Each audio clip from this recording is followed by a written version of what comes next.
Amida Hopa, thank you for joining us. I am Aaliyah Chavez. A coalition of Apache nations and non-native allies are asking the U.S. Supreme Court to save its sacred land, Oak Flat. It's a story we've been following in Arizona, with the potential for the area to be destroyed by mining company Resolution Copper.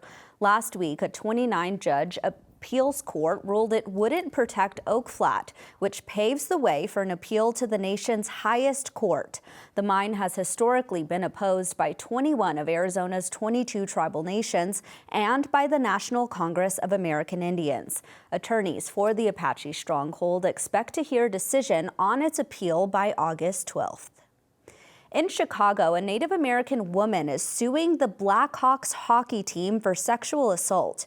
Crow citizen Nina Sanders filed a lawsuit alleging breach of oral contract, fraud, sexual harassment, and the violation of the Gender Violence Act, among other allegations. Sanders worked for the team as a cultural advisor, but claims she was pushed out after being brought on to build relationships between the team and the local Native community. The organization provided a statement finding insufficient evidence for Sanders' claims, but emphasized its commitment to Native American communities. Sanders said her time employed with the Blackhawks left her feeling abused, traumatized, and used.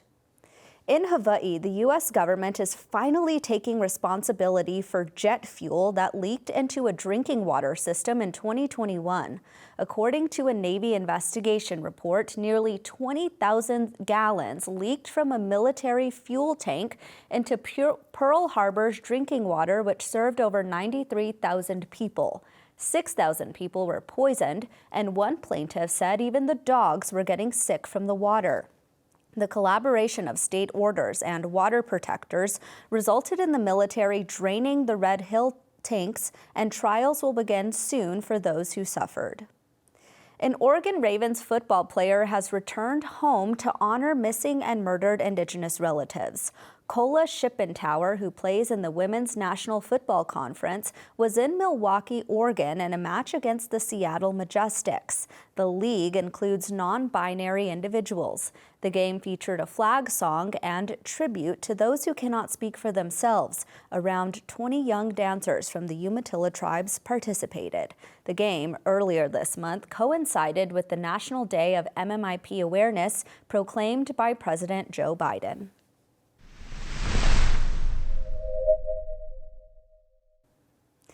Officials from the U.S. Department of Agriculture say they have worked over the last 3 years to listen to tribal concerns and act on them.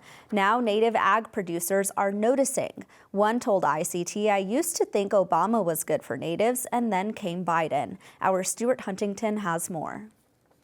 When the Biden administration's Department of Agriculture held its first tribal consultations, things got a little, well, testy. The first year of the administration, I believe that folks had really felt unheard before this administration came in, and folks came clamoring to be heard. There was a lot of heated discussions. But at the recently concluded consultations this spring, the tone was quite different. One of the main themes that I walked away with anyways was how much they had changed over the last 4 years, from the first year of the administration to this year. The change in tone perhaps reflecting changes made on the ground. USDA, the Biden administration, has made great strides to engage with tribes and tribal producers across many facets of the government.